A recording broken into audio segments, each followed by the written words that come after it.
अगर हम पहले मार्वल के सबसे बिगेस्ट और सबसे पावरफुल विलन की बात करते तो ऑफ कोर्स थैनोस का नाम आता, लेकिन अब बात करते हैं तो डूम का जलवा है। लेकिन अगर डूम को भी काउंट न किया जाए तो मार्वल का सबसे बिगेस्ट एंड सबसे पावरफुल विलन कौन है, चलो इस पर डिटेल में चर्चा करते हैं। देखो, मेरे हिसाब से एमसीयू के आने वाले डॉक्टर डूम के हाइप को ध्यान में रखें तो सिर्फ एक ही नाम निकल कर आता है जो डूम से हर मायने में ऊपर है, चाहे वो शक्ति हो, दिमाग हो या खतरा, द बियोंडर। अगर डूम गॉड बनना चाहता है तो बियोंडर असल में वही है। कॉमिक्स में डॉक्टर डूम ने जो सबसे बड़ी शक्ति हासिल की थी सीक्रेट वार्स में, ये इसने बियोंडर से ही चुराई थी। आखिर क्यों बियोंडर डूम से बड़ा है? पहला रीजन अनलिमिटेड पावर्स है। डूम को मैजिक और टेक्नोलॉजी का सहारा लेना पड़ता है, लेकिन बियोंडर के लिए पूरा मार्वल मल्टीवर्स एक छोटे से बच्चे का खिलौना यानी ड्रॉप इन द ओशियन है, जो बस सोच कर ही पूरे यूनिवर्सेस को मिटा सकता है और नया बना सकता है।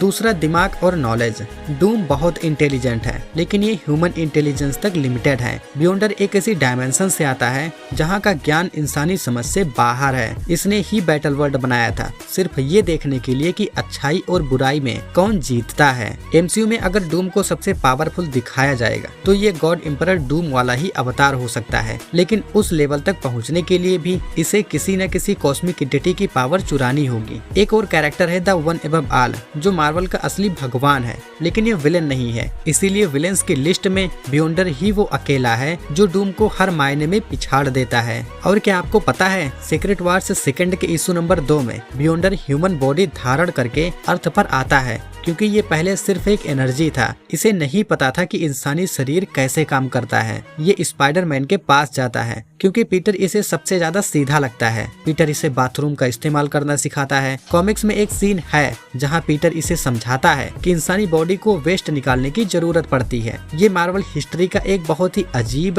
और फेमस सीन है। बियोंडर का जो सबसे मशहूर इंसानी रूप है, सफेद सूट, बड़े कर्ली बाल और डिस्को लुक, ये इसने 80s के लोगों को देख कर ही बनाया था। ये बेसिकली एक ब्लैंक स्लेट था जो दूसरों को कॉपी कर रहा था। राइटर्स ने बियोंडर को ऐसा इसलिए बनाया ताकि ये ह्यूमैनिटी और गॉडहुड के बीच का अंतर देख सके। डूम के पास दिमाग है पर शक्ति नहीं, बियोंडर के पास शक्ति है पर दिमाग यानी इंसानी समझ नहीं। इसीलिए ये एक बच्चे जैसा भगवान यानी चाइल्ड लाइक गॉड कहलाता है। ये इतना ताकतवर था कि अगर ये गुस्से में एक छींक भी मार देता तो गैलेक्सी तबाह हो जाती। इसीलिए इसे इंसानियत सिखाना पीटर पार्कर की जिम्मेदारी बन गई थी। लेकिन यार देखो, आखिर इसको विलन कंसीडर ही क्यों किया जाता है? क्योंकि इसके पास बहुत ज्यादा पावर है, लेकिन इसमें कोई मोरालिटी या जिम्मेदारी नहीं है, जिसकी वजह से ये पूरे मल्टीवर्स के लिए एक अनप्रेडिक्टेबल थ्रेट बन जाता है। इसने अपनी क्यूरियोसिटी मिटाने के लिए हीरोज और विलेंस को उनकी मर्जी के खिलाफ बैटल वर्ल्ड पर लड़ाया, प्लैनेट्स को तबाह किया